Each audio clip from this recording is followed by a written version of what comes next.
नाये मदन हरसाना, केनस पुनि प्रपंच विधि नाना।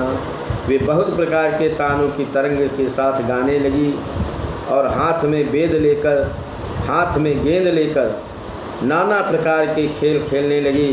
कामदेव अपने इन सहायकों को देखकर बहुत प्रसन्न हुआ और फिर उसने नाना प्रकार के माया जाल किए। काम कला कछु मुनहि न व्यापी, निज भयो डरव मनोभव पापी। सीम की चाप सकई को तासु, बड़ रखवार रमापति जासु। परंतु कामदेव की कोई भी कला मुनि पर असर न कर सकी। तब तो पापी कामदेव अपने ही नाश के भय से डर गया अपने ही नाश के भय से डर गया।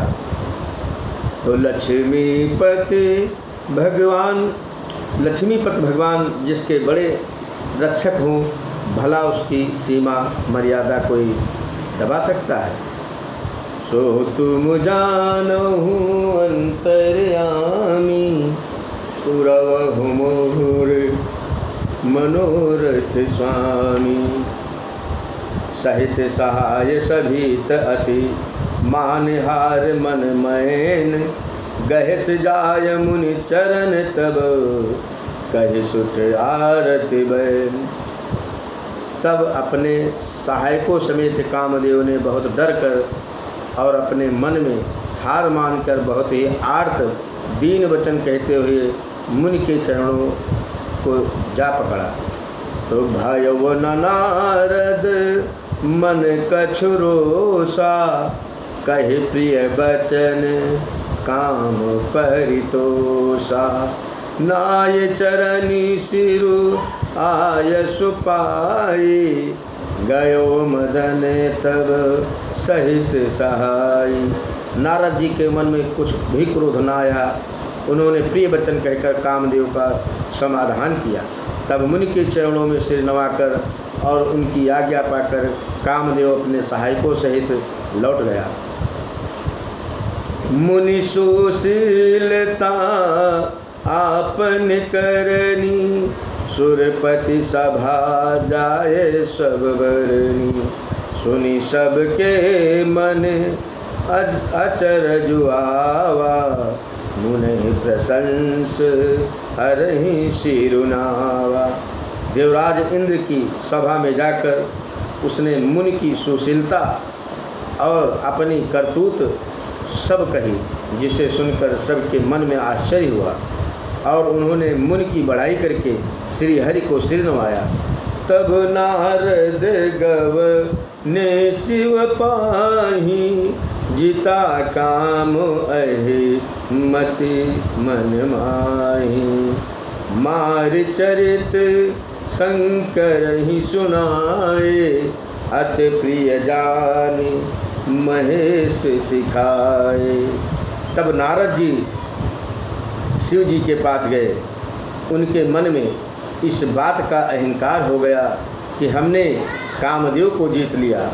उन्होंने कामदेव के चरित्र शिव जी को सुनाए और महादेव जी ने उन नारद जी को अत्यंत प्रिय जानकर इस प्रकार शिक्षा दी कि बार बार बिनवहु मुनि तो ही, जिम यह कथा सुनायहु मोहि। तिम जनि हरि सुनावहु कबहु, चलहु प्रसंग दुरायहु तबहु। हे मुनि, मैं तुमसे बार बार विनती करता हूँ कि जिस तरह ये कथा तुमने मुझे सुनाई है, उस तरह भगवान श्री हरि को मत सुनाना। उस तरह भगवान श्री हरि को कभी मत सुनाना। चर्चा भी चले तब भी इसको छिपा जाना। सो तुम जानहु अंतर्यामी, पुरवहु मोर मनोरथ स्वामी। शंभुदीन उपदेश हित नहीं नारद ही सुहान, भरद्वाज कौतुक सुनहूँ हर इच्छा बलवान।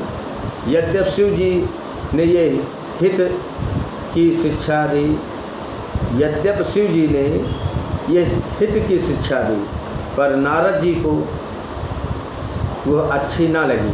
हे भरद्वाज, अब कौतुक तमाशा सुनो। हर की इच्छा बड़ी बलवान है। राम कीन चाहिए सोई होई, करे अन्यथा अस नहीं कोई। शंभु बचनी मुनि मन नहीं भाई, तब विरंच के लोक सिधाए। श्री रामचंद्र जी जो करना चाहते हैं वही होता है, ऐसा कोई नहीं जो उसके विरुद्ध कर सके। श्री शिव जी के वचन नारद जी के मन को अच्छे नहीं लगे, तब वे वहाँ से ब्रह्मलोक चल दिए।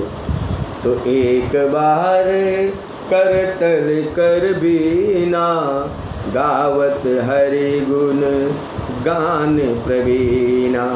क्षीर सिंधु गमने मुनिनाथा, जहाँ बस श्री निवास श्रुति माता।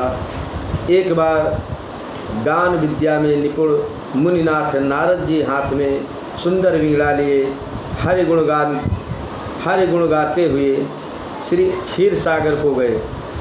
तो जहाँ वेदों के मस्तक स्वरूप मूर्तिमान वेदांत तत्व लक्ष्मी निवास भगवान नारायण रहते हैं, तो हर्ष मिले उठे रमा निकेता। बैठे आसन ऋषि समेता, बोले बिहसी चराचर राया। बहुते दिनन कीन मुनिदाया। रमा निवास भगवान उठकर बड़े आनंद से उनसे मिले और ऋषि नारद जी के साथ आसन पर बैठ गए। तो चराचर के स्वामी भगवान हंसकर बोले कि हे मुनि, आज आपने बहुत दिनों पर दया की। तो काम चरित नारद सब भाखे, यद्यप प्रथम बिरज सिंह राखे। अति प्रचंड रघुपति के माया, अति प्रचंड रघुपति के माया। जय नमो अस को जग जाया।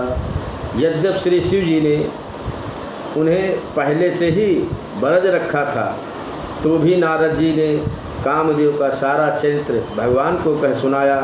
तो श्री रघुनाथ जी की माया बड़ी ही प्रबल है। जगत में ऐसा कौन जन्मा है जिसे वो मोहित न कर दें। तो सो तुम जानहु अंतर्यामी, पुरवहु मोर मनोरथ स्वामी। रूख बदन कर बचन मृद बोले श्री भगवान। तुम्हारे सुमिरन ते मिटहि मोह मार मदमान। तो भगवान रूखा मुख करके कोमल वचन बोले कि हे मुनिराज, आपका स्मरण करने से दूसरों के मोह काम मद और अभिमान मिट जाते हैं, फिर आपके लिए तो कहना ही क्या है। बात